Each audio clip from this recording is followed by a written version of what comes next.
শবে বরাতের কোনো আমল আছে কিনা, শবে বরাতের রোজা ও নামাজের নিয়ম কি, সবচেয়ে বহুল জিজ্ঞাসিত প্রশ্ন এখনকার। শবে বরাত আসছে, যেটাকে আসলে হাদিসের ভাষ্যে বলা হয়েছে মধ্য শাবানের রাত। শবে বরাত না, এটার হাদিসের ভাষ্যের নাম কি? মধ্য শাবানের রাত। এই মধ্য শাবানের রাত বা মধ্য শাবানের রজনী, এই রাতে যেটাকে আমরা শবে বরাত বলি, এই রাতের নামাজের নিয়ম কি? কয় রাকাত পড়তে হবে, কোন রাকাতে কোন সূরা কতবার পড়তে হবে, এটা বহুল জিজ্ঞাসিত একটা প্রশ্ন। এবং এ ব্যাপারে আমরা অনেকে জানি যে শবে বরাতের রাকাত নামাজে এত রাকাত পড়তে হবে, সেখানে সূরা কুল হুয়াল্লাহু ইখলাস এতবার পড়তে হবে, ইত্যাদি ইত্যাদি। লাইলাতুল কদর ছাড়া অন্য যে সমস্ত রাতের ফজিলত আছে, এর মধ্যে 10টা রাতের কথা আল্লাহ তাআলা শপথ করেছেন, ওয়াল ফাজরি ওয়া লায়ালিন আশর। সে 10টা রাত হলো জিলহজের প্রথম দশক।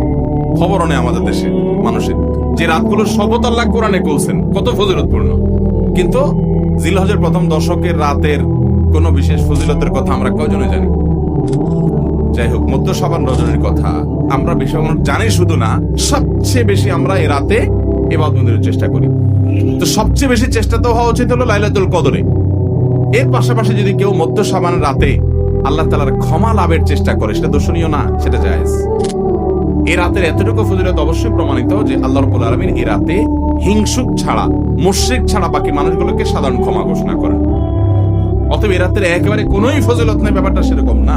বিভিন্ন হাদিসের আলোকে এইটুকু অন্তত সাব্যস্ত হয় যে আল্লাহ তাআলা হিংসুক এবং আপনার মুশরিক ছাড়া, মানুষ পিছিয়ে লাগে শত্রুতা, এই মানুষটা বাকি মানুষ থেকে মাফ করে। তাহলে মধ্য শাবানের রাত বা যেটাকে শবে বরাত বলছি আমরা, এই রাতের মূল আমলই হলো, এটাকে কেন্দ্র করে মূল আমলই হলো নিজেকে শিরক এবং হিংসা থেকে পরিচ্ছন্ন করা, সাধারণ ক্ষমার উপযুক্ত করা। এটা হলো মূল আমল, বাস।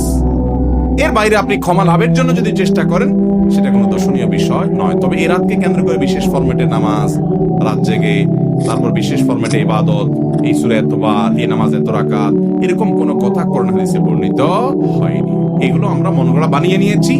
এবং যদি এরকম কোনো ফরম্যাট আমরা ঠিক করে নিয়ে সেভাবে ইবাদত করাটাকে আমরা এই রাতের আমল, শরিয়া সিদ্ধ আমল মনে করি বা সুন্নাহ আমল মনে করি বা কোনো নির্দিষ্ট আমল মনে করি, তাহলে বেদাতে পর্যবেসিত হবে।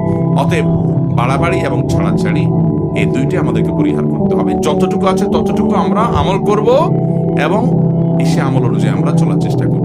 শবে বরাতে সবচেয়ে বেশি মানুষ মসজিদে কেন ভিড় জমায় বলেন তো? শবে কদর বেশি ফজিলতপূর্ণ না এই রাত? শবে কদর কোন তুলনা আছে শবে কদরের সাথে কোনটা? কিন্তু শবে কদর কি এত মানুষ ইবাদত বন্দেগী করার চেষ্টা করে শবে বরাতে যত করে? কারণ কি? মিষ্টির জন্য বলে, খারাপ বলেন নাই।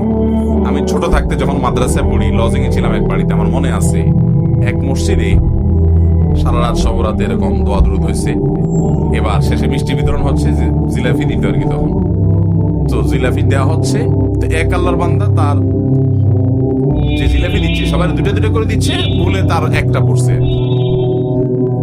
পরে সে জিলাপি নিয়ে এসে বাইরে ওই মুয়াজ্জিন বেচারার 14 গোষ্ঠী গালিগালাজ করতে করতে বলতেছে যে সারা রাত বেটা সবচেয়ে বেশি কাঁদলাম আমি, আর দিছে আমার একটা। আল্লাহর কাছে এই নসিব চাই এই একটা জিলাপি নিয়ে পাইলাম। সে কাঁদতে কাঁদতে মুয়াজ্জিনকে গালিগালাজ করতে করতে যাচ্ছে। আমার ছোটবেলার ঘটনা। যাই হোক, তো মিষ্টির জন্য যায় না, এটা পুরোপুরি সঠিক না। এত অভাব পড়ে না যে সারা রাত মানুষ মসজিদে পড়ে থাকবে একটা একটু মিষ্টি প্যাকেটের জন্য, আমার মনে হয় না। আমার যেটা মনে হয়, সবচেয়ে বেশি মানুষ এ রাতে ইবাদত বন্দেগীর চেষ্টা করে, কারণ মানুষ মনে করে এ রাতে ভাগ্য নির্ধারণ হয়। অতএব এক রাতে ইবাদত বন্দেগী করে যদি সারা বছরেরটা ফাইনাল করে ফেলতে পারি, মন্দ কি? এই হলো মূল কাহিনী।